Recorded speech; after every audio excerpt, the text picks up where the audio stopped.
Welcome back to the channel, guys. My name is Gene Edwards. You are watching Lubed for January the 16th, 2023.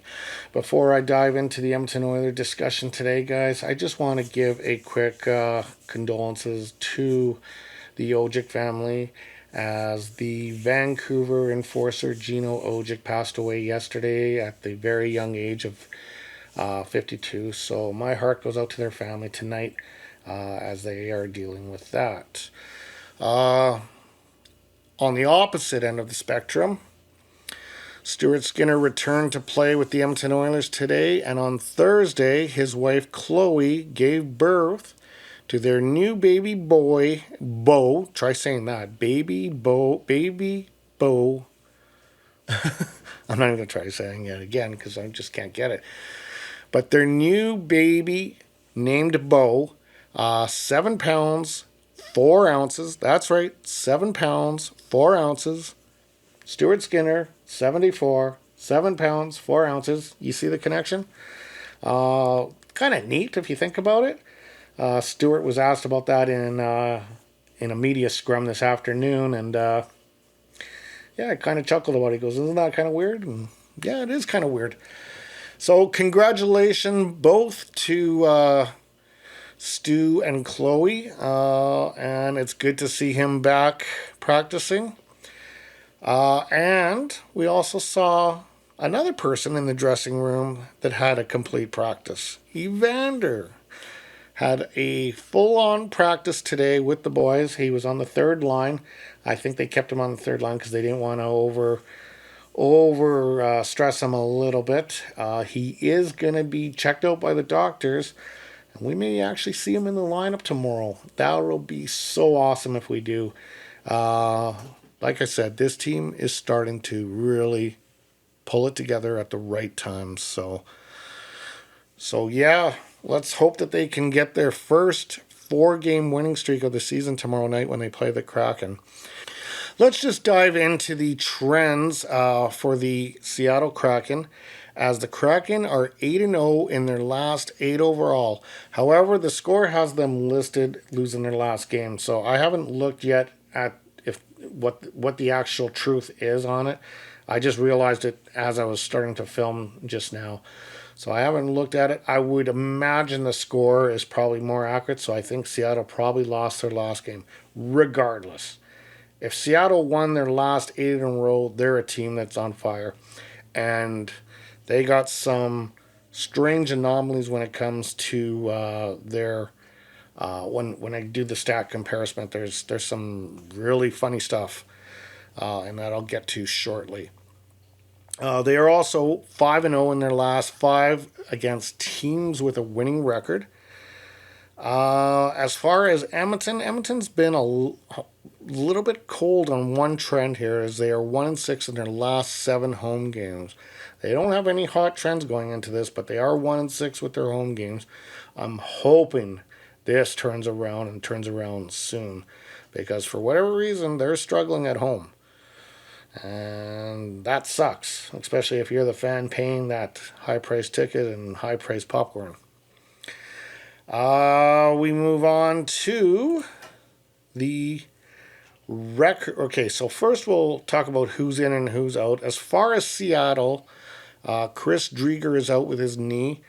Jaden Schwartz is out, undisclosed injury, and Giannis Donskoy is out with an upper body injury. For Edmonton, Ryan Murray is out.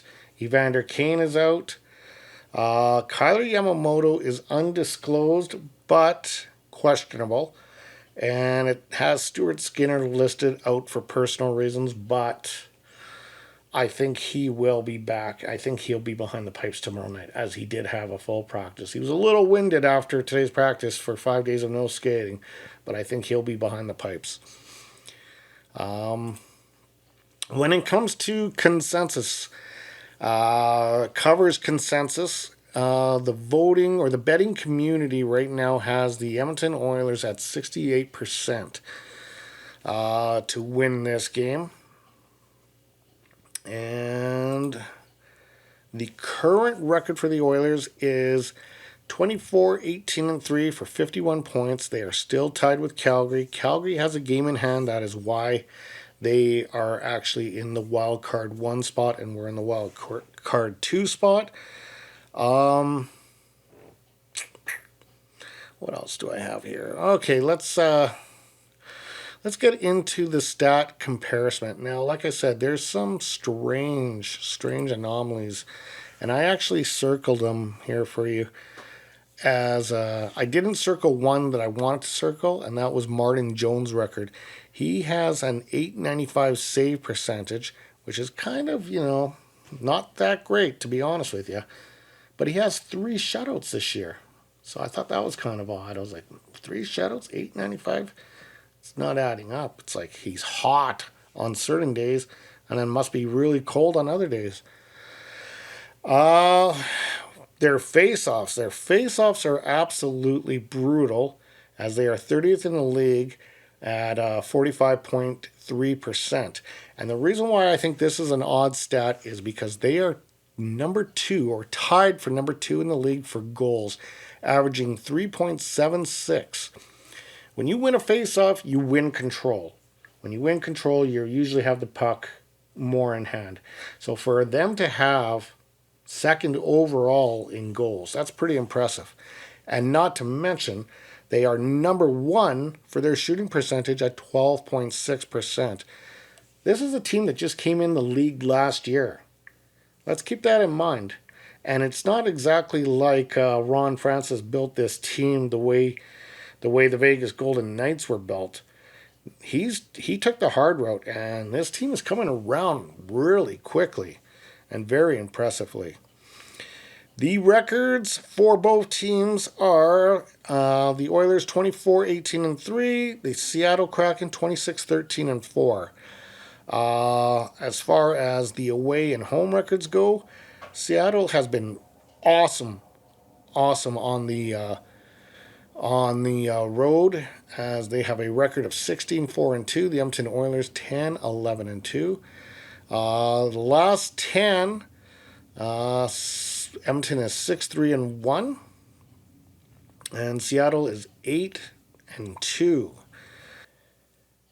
Okay, so other than that, guys, as you know, I have gone live now, and I do that on the post game.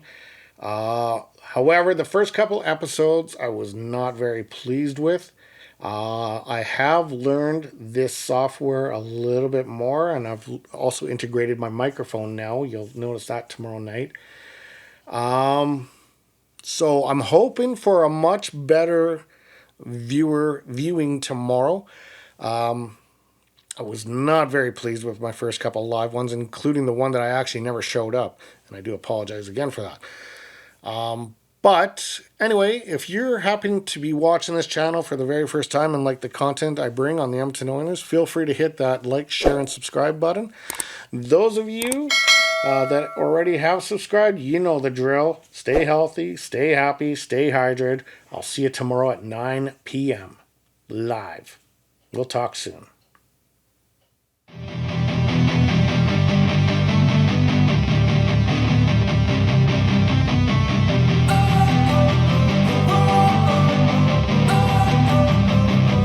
Don't wanna sleep in, cause I got something to prove. I gotta take what I hate and finally make a move. I think of you and all the shit you don't do. Well, I'ma make hella sure that I don't become you.